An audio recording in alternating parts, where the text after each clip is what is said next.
Hello YouTube family. If you like these videos, by all means like, subscribe, ring the bell.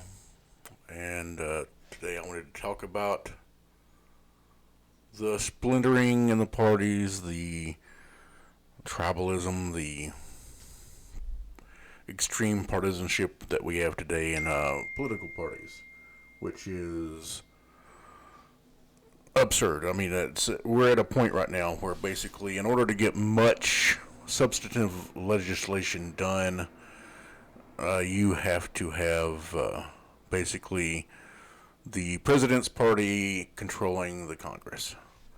And the more you control, the more likely it is you can get something passed. And one of the comments I had on one of my videos was saying that, and I didn't say that, it was kind of a obtuse comment, but from what I gathered, the guy was saying that I believe one party's all right, one party's all wrong, which is completely bogus. Me, myself, I don't have a party. I don't feel like the Democrat Party clearly represents me, my political views. I think I'm well further left than the Democrat Party is overall. The Republican Party by far doesn't represent me. And we have a two-party system in this country. We've had a two-party system in this country almost throughout the entire history of the country since political parties were created. I want to talk about that just for a minute because initially we didn't have political parties in this country. You had the crafters of the framers of this country, the framers of our documents, who came from Europe, mostly England, and they experienced the negative side of political parties. I mean, you had the farewell speech when George Washington, the first U.S. president, was leaving office, where he was basically warning people about the dangers of creating political parties. You had the second president, John Adams, who had also been very vocal in opposition to having political parties, although John Adams definitely got involved with political parties early on when they started getting created. I mean, if there are political parties in a country, you really are going to have a rough uphill battle trying to participate in government to win political office if you're not in one of those parties. And I mean, from the early on, we had the Federalist Party and the Democratic Republican Party. The Federalists were Alexander Hamilton and his supporters, his loyalists, who favored a stronger executive. They wanted the president to be more like a king. They favored America keeping close ties with England. And you had the Democratic Republican Party, which was John Adams and Thomas Jefferson, and basically the loyalists to them. And at least in these early political parties, you had a disagreement on the path forward. And it seemed to me like the framers of the country, their biggest fear was losing democracy. That was their big fear. What's going to cause us to lose democracy? You had people like George Washington and John Adams, whose fear was political parties could cause us to lose democracy because of becoming too powerful and too corrupt. And right now, what we have are two political parties that are very powerful and very corrupt. But since the late 60s, I think the current setup in our political parties, Democrat and Republican, have pretty much been in place since the late 60s, since the Civil Rights Movement, where you had a flip-flop in the parties, where the racist Democratic Party that was supporting segregation flipped and started supporting civil rights. And then the Republicans did their Southern strategy with Nixon, and then Goldwater prior to him, where they tried to curry favor with the racist southern Democrats. And that's basically the parties we've had since the late 60s. But, and I want to make it clear that if somebody's right, somebody else is not necessarily wrong. If somebody else is necessarily wrong, that doesn't mean somebody who opposes them isn't necessarily right. Two people can be wrong on the same issue with opposing views. Two people can be right on the same issue with opposing views. And the thing is, when it comes to political policy, it's opinion. For the most part. The only thing that's not opinion is public policy that has been executed and either succeeded or failed.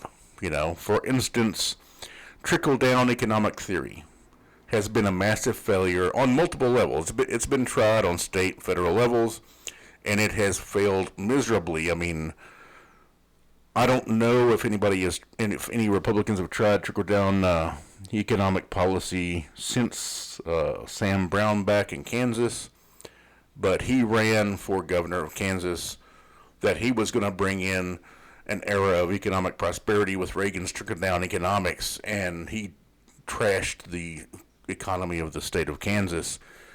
And I don't believe he ran for re-election. I believe it was pretty clear from the people in the state, you're not getting re-elected. You just ruined us economically. So, I mean, with things like that, you know, people will try and argue trickle-down economic policy where you basically give tax breaks to corporations and to wealthy individuals, and somehow that trickles down to other people. One of the more humorous and I think decently accurate analogies of trickle-down economics was on one of Bill Maher's episodes on HBO. He had said that he'd equated trickle-down economics to, you know, having 3 dogs and giving a hot dog to one dog, expect him to share it with the other 2. It's just not going to happen.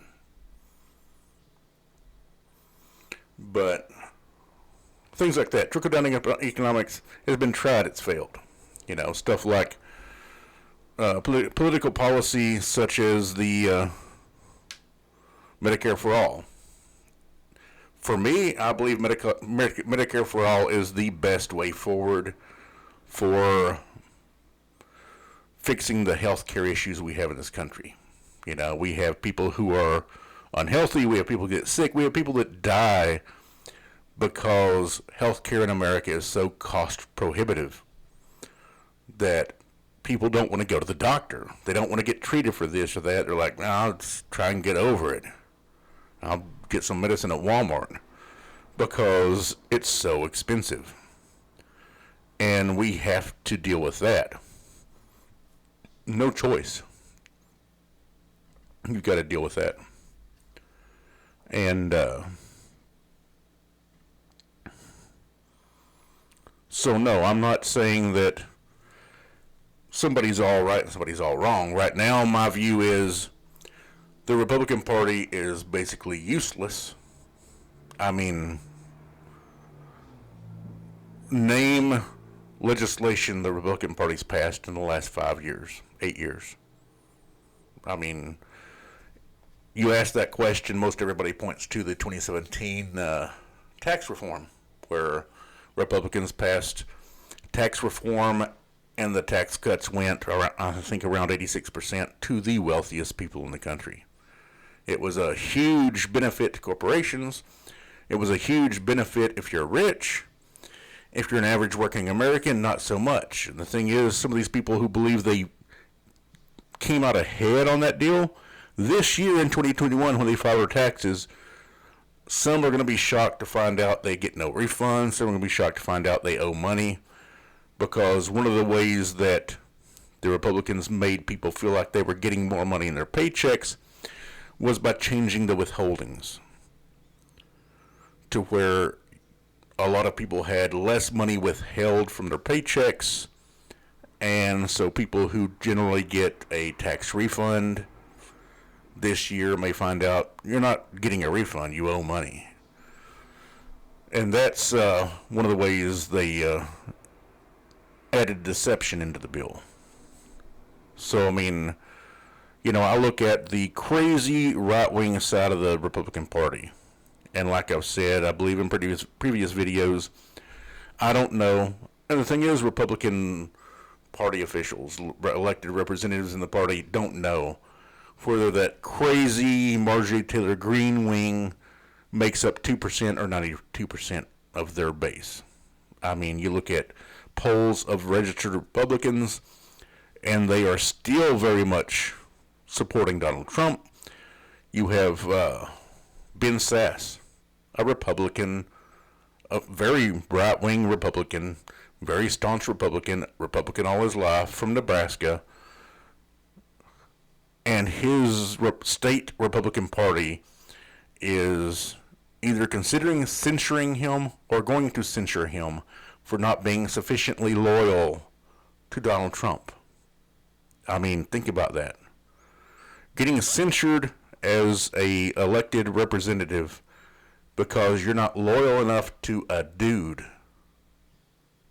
that got elected president. I mean, I've mentioned before in my private life that I view people as there are party patriots. There are people who are patriotic to the party over the country. And we saw that on January 6th. People who are willing to attack the country because the person they voted for didn't get elected. That's somebody who's a party patriot. They're patriotic to their political party above the country, which I see as extremely stupid and dangerous. Political parties or organizations. And what we need to be doing is trying to make the country better for as many people as we can. That's my view. That's my opinion. And the thing is, you can disagree with it. And you're not necessarily wrong, and I'm not necessarily wrong. That's the whole thing with perspective. I have my perspective, you have yours, and I've told people before, I don't care what your perspective is. I don't care what you think. The only thing I care about is why you think what you think. What's backing up your thought process.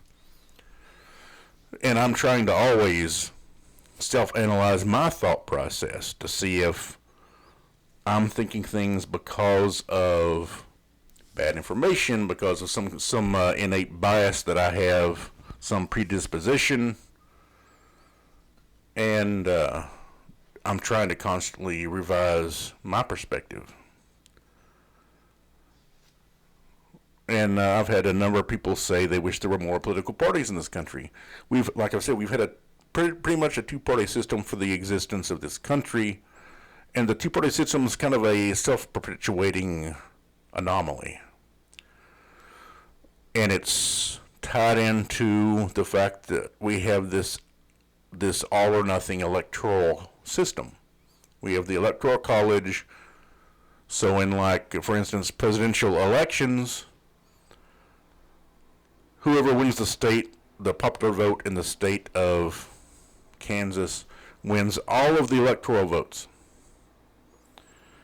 Now, if you had a proportionate share of votes, if the votes of the state, if the electoral votes of the state were divided proportionally based on the people running for president and the share of the votes they got, you would have a much more reflective system a system that could sustain other parties. Right now, I don't think there's another party that could exist and be successful on a national level, and I don't think so on a statewide level.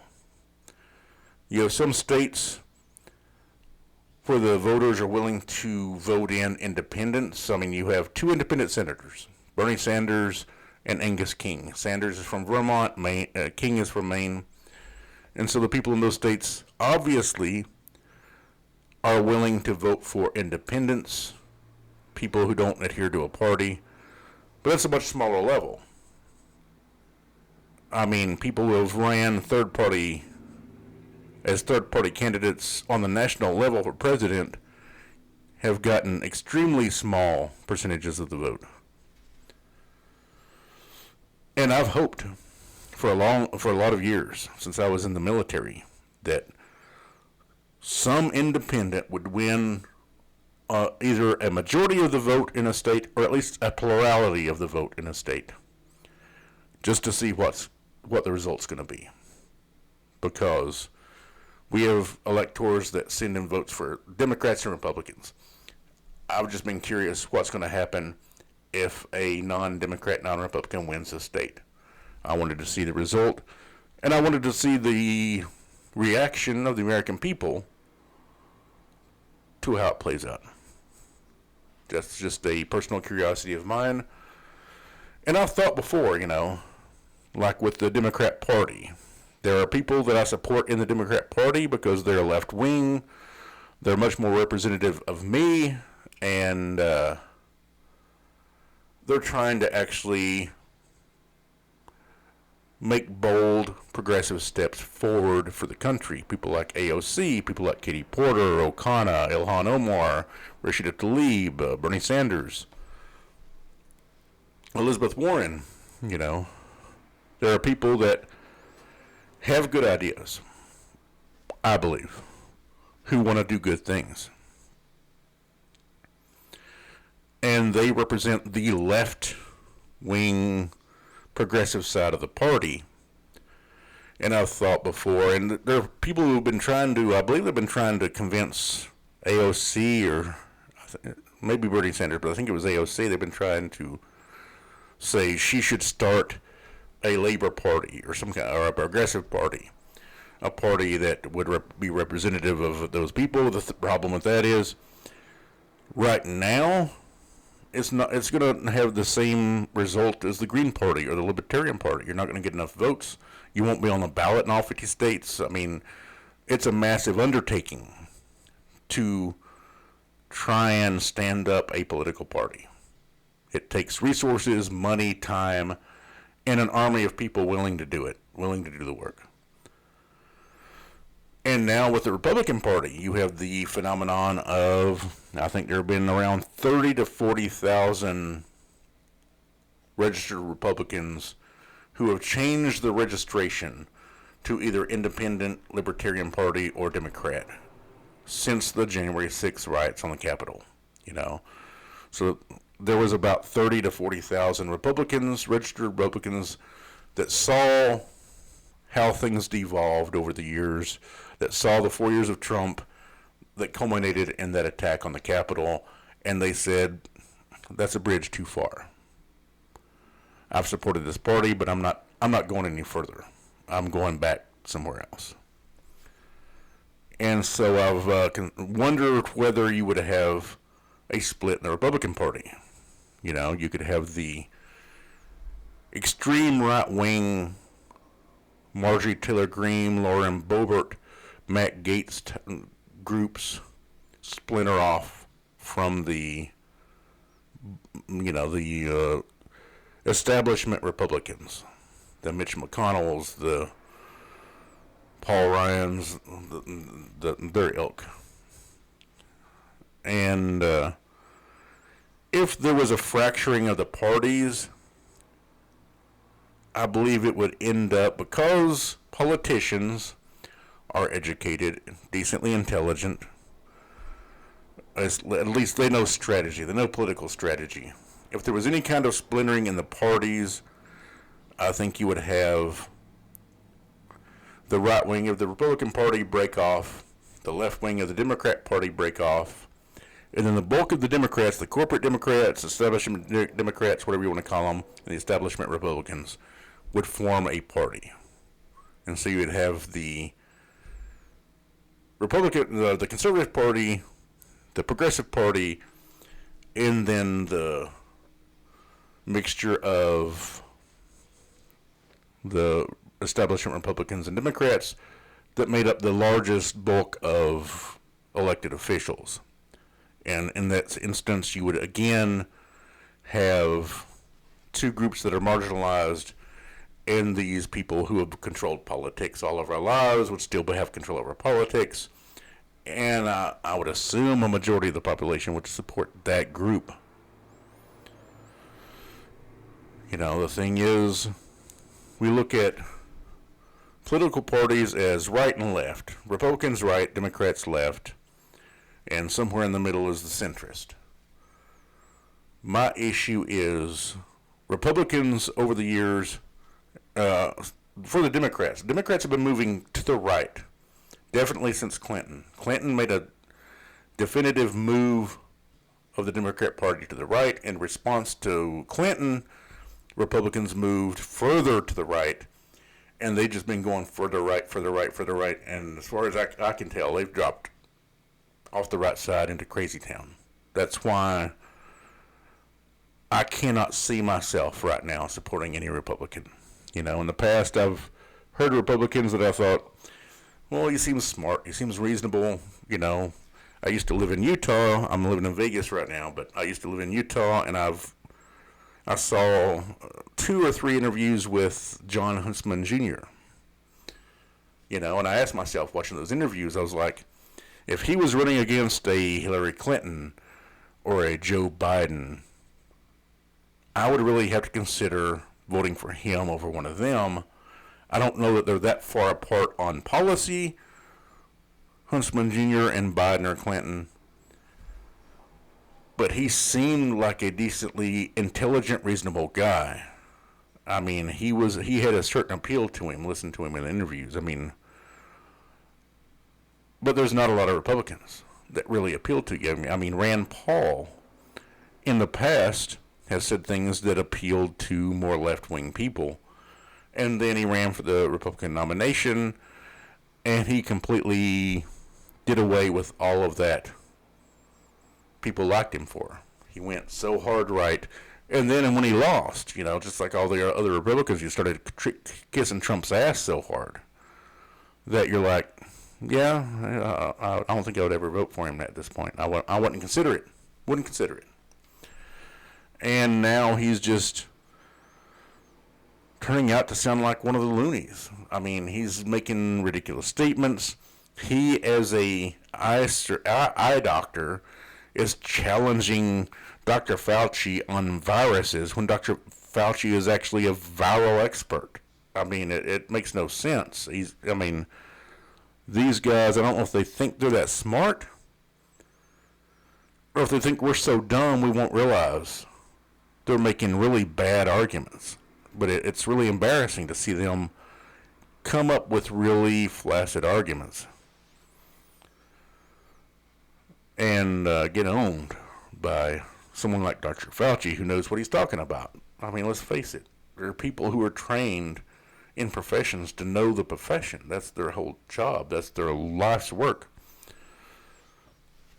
So as far as the splintering of the parties, I don't know that I can see it happening anytime soon, because whoever splintered off would be so marginalized outside of local elections. If you had the right wing and the left wing split, and the two corporate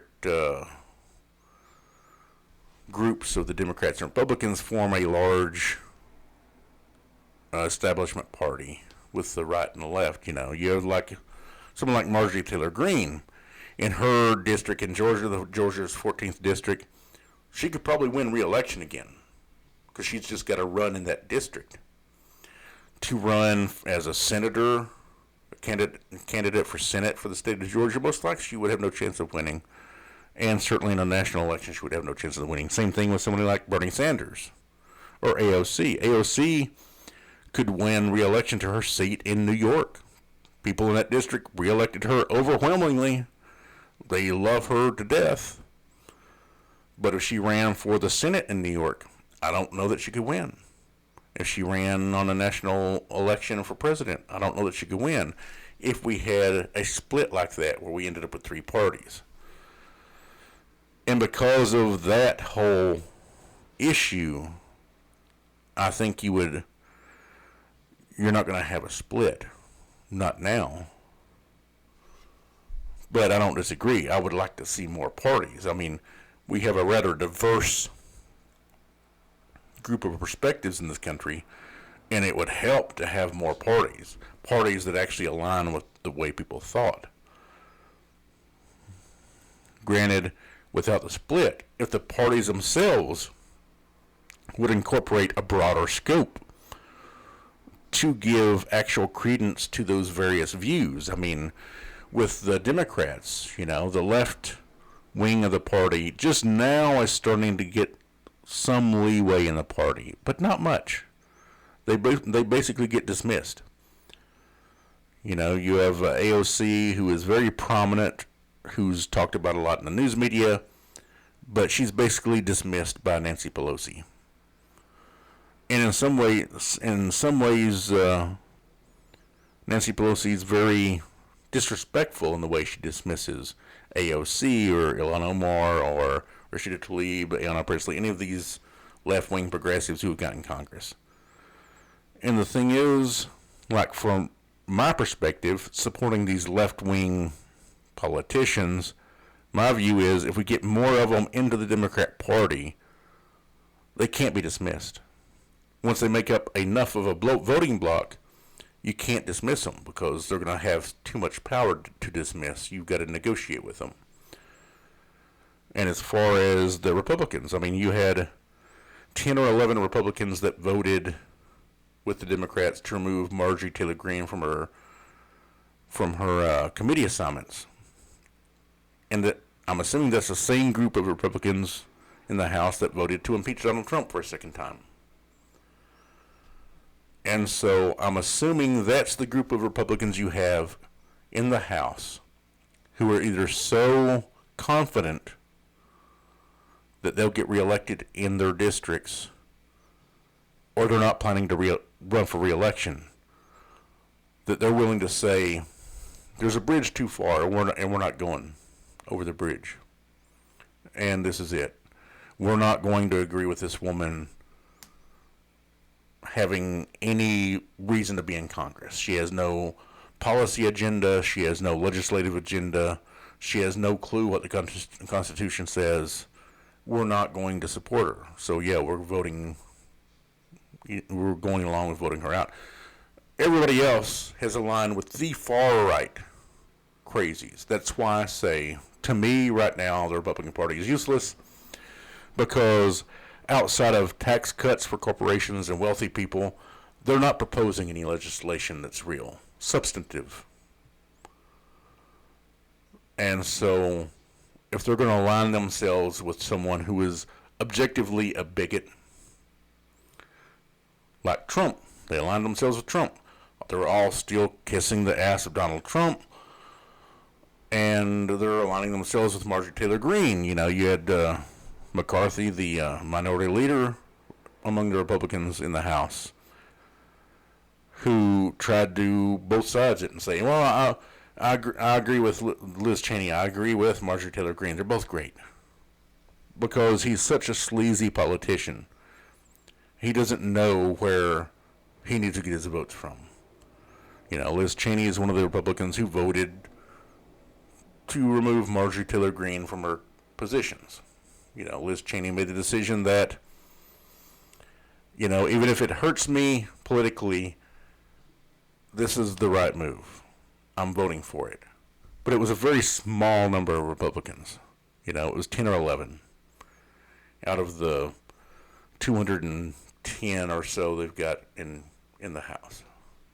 A very small number.